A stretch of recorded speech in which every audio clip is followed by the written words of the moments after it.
Greetings and welcome to COM 3320 Communication in Theory.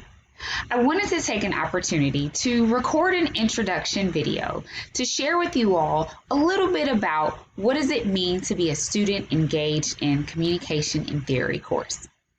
Communication, as we understand, is an everyday activity that is so intertwined with human life that many times we cannot overlook its pervasiveness, its importance, as well as the complexity engaged in communication.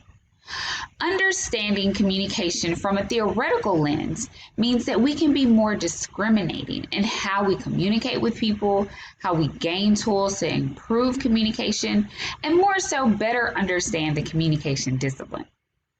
Communication theories will cause you to rethink, resort, reprioritize the concepts and categorize that which you understand communication.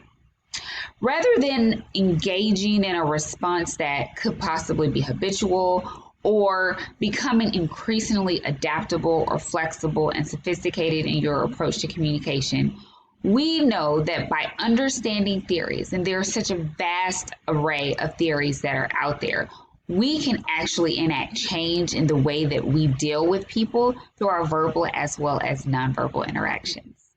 I'll never forget the first time I had a light bulb to go off. It was when I was sitting in my graduate communication theory course.